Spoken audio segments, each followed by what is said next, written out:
बिस्मिल्लाहिर्रहमानिर्रहीम। अस्सलाम वालेकुम। इमरान खान वो करने जा रहे हैं जो माजी में कोई हुक्मरान न कर सका।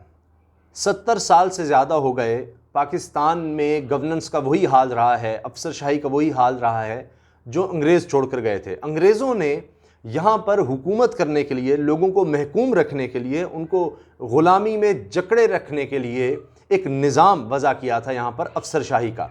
पाकिस्तान में आज तक वही राइज रहा। बहुत से लोगों ने इसको बदलने की कोशिश की, डिक्टेटर्स भी आए, परवेज़ मुशर्रफ साहब ने भी इसको बदलने की कोशिश की, लेकिन वो भी नाकाम रहे, कोई इसको बदल नहीं सका।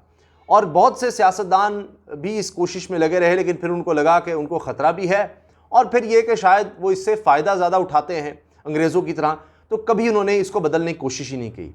अब इमरान खान साहब ने, जिसको पाकिस्तान में सबसे बड़ा माफिया कहा जा सकता है, सबसे ज़्यादा ताकतवर तबका कहा जाता है, उसको बदलने का फ़ैसला कर लिया है और उसके हवाले से बहुत बड़े कदम उठा लिए हैं इमरान खान ने। और ज़ाहिर है कि अभी इनको बहुत ज़्यादा रेजिस्टेंस का सामना आएगा, बहुत ज़्यादा रद्द-ए-अमल आएगा, बहुत ज़्यादा रिएक्शन होगा, मगर इस्लामाबाद हाई कोर्ट से अभी जो फ़ैसला आ गया है उससे हुकूमत के हौसले बहुत ज़्यादा बुलंद हो गए हैं और हुकूमत ने जो फ़ैसले किए तो उस पर इस्लामाबाद हाई कोर्ट ने उनको सराहा है और हुकूमत के हक़ में फ़ैसला दिया है। हुकूमत ने किया ये है, इमरान खान साहब ने किया ये है कि जो भी करप्ट अफसरान होंगे, इल्ज़ामात की जद में आएंगे, उनको नौकरी से ही बर्खास्त करने का कह दिया गया है। ये सरकारी अफसरान होंगे, जो भी इस तरह का सरकारी अफसर होगा, कितने ही सरकारी अफसरान हों, जो भी मुख्तलिफ इल्ज़ामात की जद में आएगा उसको नौकरी से बर्खास्त करने का फ़ैसला कर लिया गया है। इसके अलावा करप्ट, निकम्मे और नैबज़दा अफसरान की निशानदही और कब्ल अज़ वक्त रिटायरमेंट के फ़ैसले के लिए कमेटी भी कायम कर दी गई है। विफाकी काबीना के मंजूर करदा रूल्स हैं 2020 के, इनके तहत करप्शन मुलव्वस मुलाजमीन, नैब के साथ प्ली बारगेन करने वाले, कारकर्दगी ना दिखाने वाले और 2 मरतबा सुपरसीड किए जाने वाले अफसरान को रिटायर किया जा सकेगा। काबीना डिवीज़न की बनाई गई आला सतही कमेटी के सरबरा एडिशनल सेक्रेटरी काबीना डिवीज़न होंगे, जबकि इस्टेब्लिशमेंट डिवीज़न, वजारत ख़जाना के नुमाइंदे, वजारत कानून इंसाफ के एडिशनल ड्राफ्ट्समैन और डिप्टी सेक्रेटरी एडमिन काबीना डिवीज़न में भी कमेटी का हिस्सा होंगे। अब देखिए ये क्यों ज़रूरी है। कोई भी डिपार्टमेंट है, कोई भी पाकिस्तान में महकमा है, वो सरकारी अफसर ही चला रहा होता है। आप पुलिस को देख लें, आप सेहत के मामलात को देख लें, यानी हॉस्पिटल्स वगैरह, जितने भी सेहत के हवाले से आप देखते हैं इदारे हैं पाकिस्तान में सरकारी, तो सरकारी अफसर ही उनको एक लेवल पर जाकर चलाते हैं। डॉक्टर्स के ऊपर भी सरकारी अफसर होता है। इसी तरह तालीम का शोबा आप देख लें, आप कोई भी शोबा ले लें, कोई भी आपका मामला हो, किसी भी शहरी का कोई मसला है तो कहीं ना कहीं उसको सरकारी अफसर से ही जाकर पाला पड़ेगा। तो हमारे यहाँ हुआ ये कि जनाब एक दफ़ा सरकारी अफसर भर्ती हो गया है तो बस अब उसने रिटायर ही होना है जाकर, और तब तक वो जो मर्ज़ी करता रहे, ज़्यादा से ज़्यादा उसकी इंक्वायरी होगी, ट्रांसफ़र होगी, इस तरह से कुछ होगा। अब नहीं, अब जनाब उनको बर्खास्त कर दिया जाएगा, नौकरी से निकाल दिया जाएगा और निकम्मों को वक्त से पहले रिटायर भी किया जा सकता है। इसके अलावा अब नया परफॉर्मेंस क्राइटेरिया लाया गया है और साथ साथ प्रमोशन का भी नया क्राइटेरिया लाया गया है। अब इस्लामाबाद हाई कोर्ट में इसी वाले से दरख्वास्त गई थी और हुकूमत ने बनाया है एक सेंट्रल सिलेक्शन बोर्ड। अब जनाब ये जिन अफसरान पर तलवार गिरी वो चले गए इस्लामाबाद हाई कोर्ट कि जी ये मैलाफाइडी हमारे खिलाफ जो एक्शन लिया जा रहा है बदनीति मबनी है। तो इस्लामाबाद हाई कोर्ट ने उनके खिलाफ फैसला दे दिया कि हम इस तरह से नहीं बदनीति कह सकते, सेपरेशन ऑफ पावर्स है, हुकूमत अपना काम करेगी और अपने रूल्स बना सकती है, उनके मुताबिक फैसले कर सकती है। इस स्टेज पर हम इस तरह से ये नहीं दे सकते फैसला। तो इससे हुकूमत का हौसला बुलंद हो गया है। अब देखिए, चाहे मुल्क में महंगाई है, चाहे तालीमी निज़ाम आपका ठीक नहीं है, सेहत का निज़ाम आप ठीक नहीं है, तो हर जगह अगर आपको रिलीफ चाहिए तो आपने अगर सरकारी अफसरान को ठीक कर लिया तो वहाँ मामलात बहुत बेहतर हो जाएंगे। तो किसी भी शोबे को आप ले लें, जितने हमारे मुल्क के मसाइल हैं, हम कूड़ा करकट का कहते हैं जी, हमारे यहाँ आलूदगी है जी, हमारे यहाँ दीगर मसाइल हैं, लोगों के मसले हल नहीं होते। अब ये जो CCPO लाहौर लाए गए हैं, ये भी एक एक्सपेरिमेंट का हिस्सा है कि जनाब जेलों में डालो, FIR दो पुलिस अफसरान के खिलाफ जो काम नहीं करते, FIR दर्ज नहीं करते, गलत करते हैं। सिर्फ ये नहीं कि उनको डांट दिया या महकमाना कार्रवाई, नहीं, बर्खास्त करो और जेलों में डालो। ये कुछ अब हो रहा है। अच्छा, इसके असरात भी नज़र आ रहे हैं। मैं आपको एक हालिया मिसाल देता हूँ कि इस माहौल में, जिस तरह से वबा का माहौल रहा, सबकी इकॉनमी बैठी, पाकिस्तान के बारे में भी कहा जा रहा था, इस माहौल में भी ये सरकारी अफसरान अब खौफजदा हो गए हैं, पूरे लाहौर की पुलिस हिल के रह गई हुई है और दीगर शोबे भी हिल रहे हैं कि पता नहीं क्या हो जाएगा हमारे साथ, ये तो हुकूमत क्या करेगी। इमरान खान साहब खौफजदा नहीं हो रहे और वो कह रहे हैं जो मर्जी हो जाए, मैंने 2020 में इस माफिया से टकराना है। ये है असल माफिया।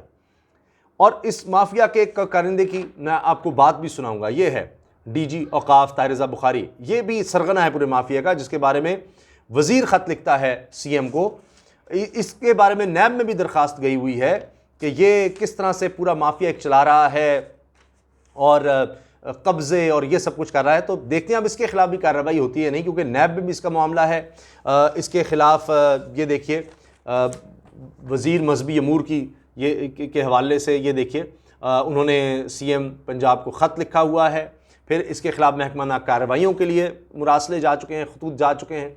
तो ये शख्स है। इस तरह के लोग जो बैठे हैं 14 साल से अपनी सीट पर बैठा हुआ है, कोई इसको हिला नहीं सकता। ये कहता है जी मैं खुद मौलवियों की इस्टेब्लिशमेंट हूँ, मुझे कोई कुछ नहीं कह सकता।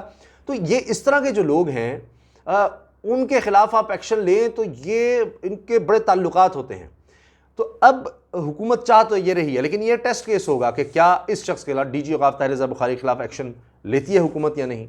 ये जो बोर्ड बनाया गया है ये इसके खिलाफ एक्शन लेता नहीं, इसके बारे में सब जानते हैं।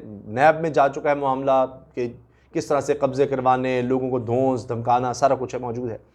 तो अब इस तरह से जो एक अच्छी मिसाल सामने नज़र आ रही है, मैं बुनियादी तौर पर FBI की बात कर लेता हूँ कि पहली तिमाही में जो टारगेट था उससे ज़्यादा टैक्स इकट्ठा हो गया है। इस माहौल में भी यानी जुलाई, अगस्त, सितंबर, इन 3 महीनों में जो पहली तिमाही कहलाते हैं 970 अरब रुपए का टारगेट था कि कलेक्शन होनी है टैक्स की, तो 1000 अरब रुपये इकट्ठा किया गया है।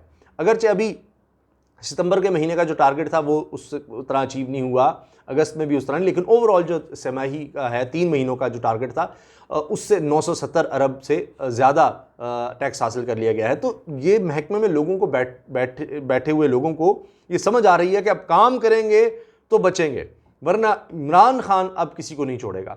इमरान खान साहब से ये सवाल हुआ कि जी आपने इतने IG बदल दिए, इतने चीफ सेक्रेटरी बदल दिए पंजाब के, तो ये क्या हो रहा है। तो वो कहते हैं जी इसको मैं कोई गारंटी नहीं कर सकता, काम करेंगे तो चलेगा। जिस तरह से वो रिफॉर्म्स लाना चाह रहे हैं, असल रिफॉर्म्स, असल तब्दीली है ही ये कि अंग्रेज़ के दौर से जो चीज़ चली आ रही है उसको बदलना। आप सोचें आज तक क्यों नहीं बदला जा सका, कितने ये लोग स्ट्रांग हैं, कितने ताकतवर हैं, ये कितनी बड़ी इस्टेब्लिशमेंट है कि जिसको आप हाथ नहीं डाल सकते।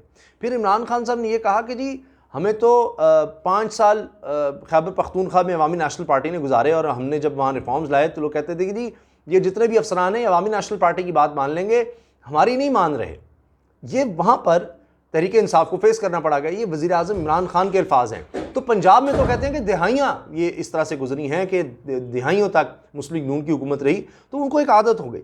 अब ये जो रिफॉर्म्स वाला मामला है ये ओवरनाइट नहीं हो जाता, अचानक से बिल्कुल सब कुछ तब्दील नहीं हो जाएगा। अब ये भी किया जा रहा है कि एक सरकारी अफसर है, लेकिन क्या वो एक्सपर्ट बन जाता है इकोनॉमी का, क्या वो एक साइंस का एक्सपर्ट बन जाता है, क्या वो उस लिहाज से एक तालीम का एक्सपर्ट बन जाता है, दीगर चीज़ों का। तो अब ये भी सोचा जा रहा है कि कम्पिटेंट तरीन लोग चुने जाएंगे, वो पाकिस्तान के बड़े तरीन इदारों से लिए जा सकते हैं जो मईशत के बारे में जानते हों, जो इस तरह से साइंस के बारे में जानते हो, और उनको बराह रास्त अच्छे ग्रेड्स में 19वें 20वें ग्रेड्स में देकर उनको लाया जाए, उनसे काम लिया जाए।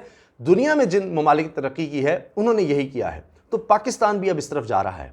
अच्छा, अब एक तरफ इमरान खान साहब को इस पर ज़ाहिर है कि बहुत ज़्यादा शदीद रद्दअमल का भी सामना है, लेकिन साथ बैनुल-अक़वामी सतह पर उनकी मकबूलियत देखिए। अक़वाम मुत्तहिदा में सबसे ज़्यादा जिस शख्स की, जिस सरबराह की तकरीर सुनी जा रही है यूट्यूब में, वो इमरान खान है।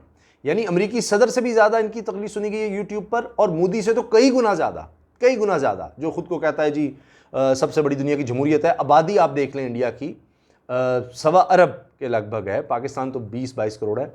तो उसके बावजूद कि इमरान खान की स्पीच UN में जो उन्होंने किया हालिया, वो कई गुना मोदी से ज़्यादा देखी गई है। ये देखिए मकबूलियत।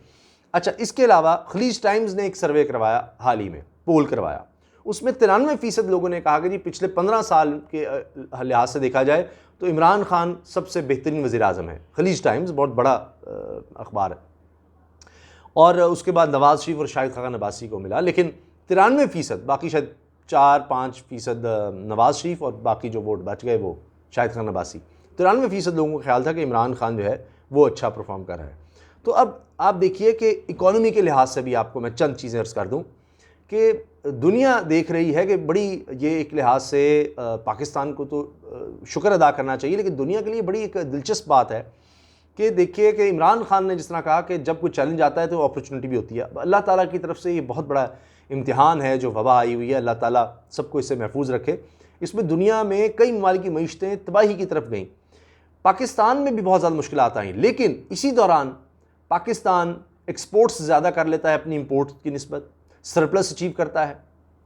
पिछले साल जहाँ पर पाकिस्तान जिन महीनों में 1.2 अरब डॉलर खसारे में था, आज उन महीनों में पाकिस्तान नज़र आ रहा है कि 80 करोड़ डॉलर कमा रहा है, बचा रहा है। ये ज़बरदस्त बात होगी। अगर ये वबा ना होती तो जो प्रॉफिट की शरह थी या शरह सूद थी स्टेट बैंक की तरफ से जारी हुई वो इतनी ज़्यादा थी, उसका क्या होता।